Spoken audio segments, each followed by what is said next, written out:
Welcome back, everyone. We are now ready to begin to talk about how to use our quantum numbers, our rules about electrons, to write something called the electron configuration for an element. The electron configuration, think of it as an address for where an electron is in an atom. Specifically, an electron address uses the quantum numbers that we talked about in the previous chapter and in the previous video, uses those quantum numbers and shows how the electrons are distributed in the orbitals that are designated by those quantum numbers.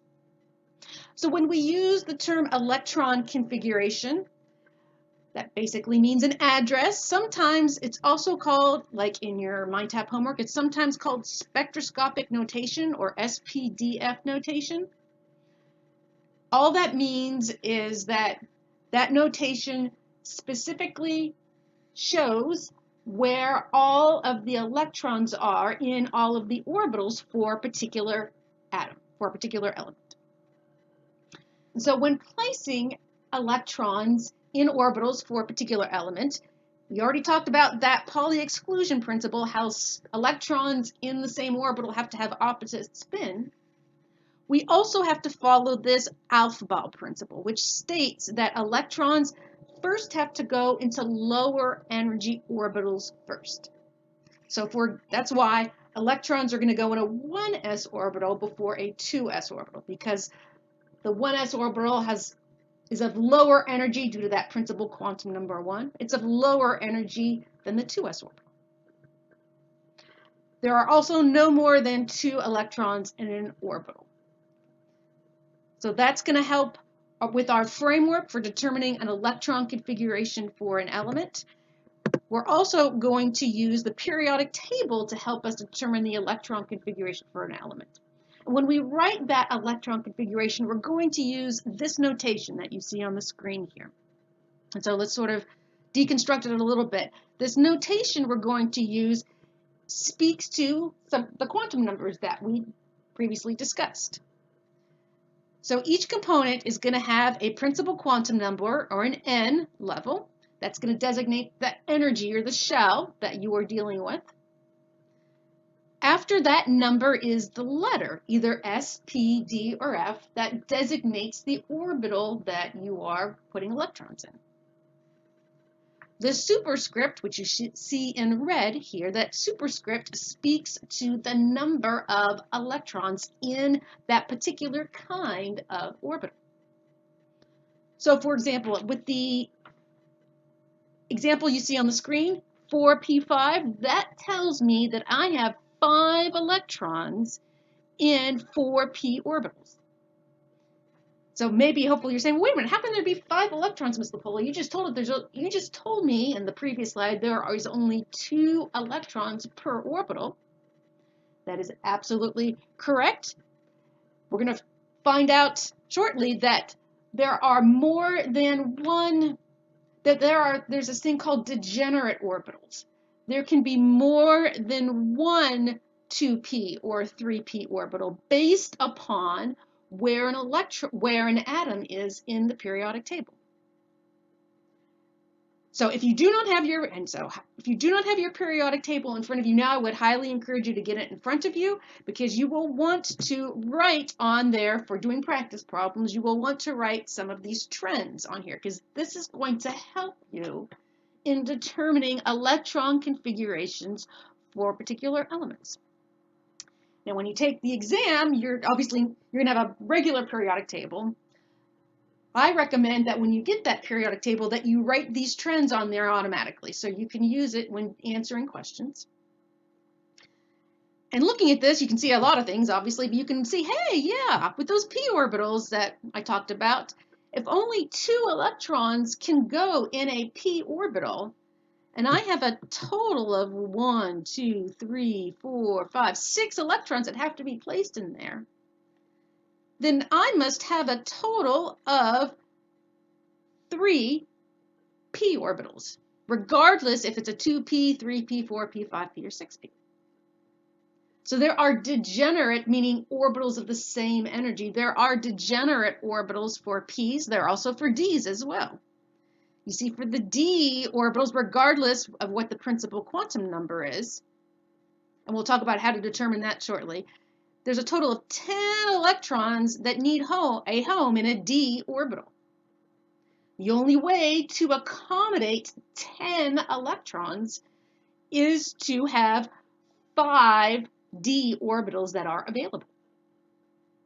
For the f's, that we won't deal with that much, there needs to be a total of 7 orbitals for that kind, for the f's, to accommodate 14 electrons. Okay. And that bears out as well when doing the quantum numbers from Schrodinger's equation. But we can also use the periodic table to predict that as well. Okay. So just wanted to point that out. Let's talk a little bit about, okay, these regions of the periodic table and the numbers and the letters, what that all means. So these are some trends that you can use when doing electron configurations, and it can help you to determine when you put an electron in a particular orbital. And so you see here, with the exception of helium, you see that this region of the periodic table uses s orbitals. Towards the nonmetals, you use p. Transition metals use d, and the lantanides and actinides use f's. So that's the trend that you should remember. And as we said, every orbital has a number and a letter associated with it. That letter gives us the shape. The number gives us the energy. The number associated with the orbitals, at least for the s's and for the p's, you travel from left to right, you see that number, that principal quantum number associated with the orbital, that number is the same as the period number. So that's a handy thing that you can remember as well, is that the period number is equal to the principal quantum number for the s's and for the s orbitals and the p orbitals. Now, when you get to the d orbitals, these guys are the transition metals. Remember, they always like to break the rules. Those are the guys that like to form multiple charges in ionic compounds. It turns out, due to the math from Schrodinger's equation and the solutions to the quantum numbers, it turns out that these orbitals are actually slightly lower in energy, but they get filled after the s orbitals, which is a little weird. You talk about more why. We're going to allude to it a little bit later in other videos. You talk about it more in like physical chemistry classes. Take-home point that you should know is that for the d orbitals, their associated principal quantum number is, think about it as like n-1 with regards to the period number. So these d orbitals that are by the 4 s's, they're not 4d, they're 3d. So on and so forth. Not 5d, but 4d, the ones right by the 5 s's. When you get to the f's, that principal quantum, which we won't deal with that much, that principal quantum number associated with the f orbitals is actually n-2, so 4f and 5f. So that's going to help us determine when we fill orbitals and with what electrons. And so again, we're going to do 4 examples next. I would recommend that you have your periodic table in front of you, because that will help you in determining the answers to these next 4 questions. So, first one, I want the electron configuration, or the SPDF, or the spectroscopic notation for helium. I look at my periodic table, and to confirm that Ms. Lapola typed it right here. Yep, helium. It has 2 electrons, so that means 2 electrons need a home. So I start at the very beginning of my periodic table, where that hydrogen is. Oh, that's the 1s. So I'm going to have a 1s orbital, and I'm going to place 2 electrons in that orbital for the hydrogen and the helium. So my electron configuration for helium is 1s2. Now let's move on to oxygen. Oxygen has atomic number 8, so it has 8 electrons. So that means 8 electrons have a home. When doing full electron configuration, start from the very beginning of the periodic table because you have to fill lower energy orbitals first. So we got to start with the 1s. So we're going to have 1s2. That gets me to helium. I'm all done with the 1s's. I got to go back to period 2 where lithium is, and I have my 2s orbital. So that's going to be 1s2, 2s, 1, 2. So 1s2, 2s2, that gets me to beryllium. I travel over to the p's. And then to get to oxygen, I need to add 4 more electrons. So I'm going to have a 2p4 to end that electron configuration. 2 more to do. Sodium, atomic number 11. 11 electrons need a home. We're going to start at the very beginning again.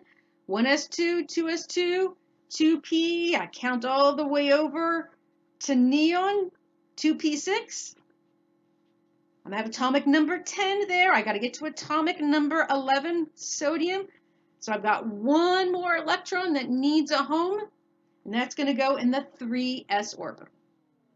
And so since I have given all 11 electrons a home, I can stop, and you can always add those superscripts and make sure that they add up to the total number of electrons that you are tasked with giving a home to.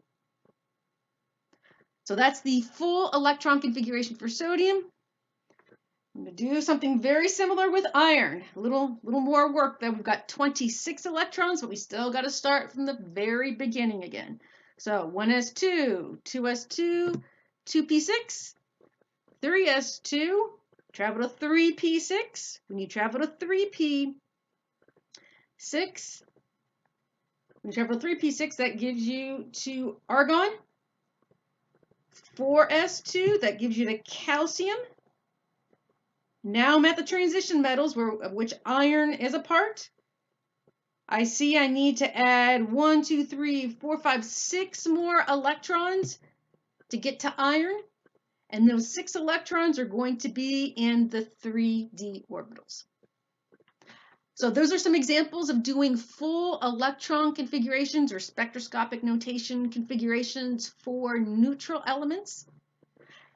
There are more examples on your homework and on my worksheet. You should feel comfortable using a periodic table.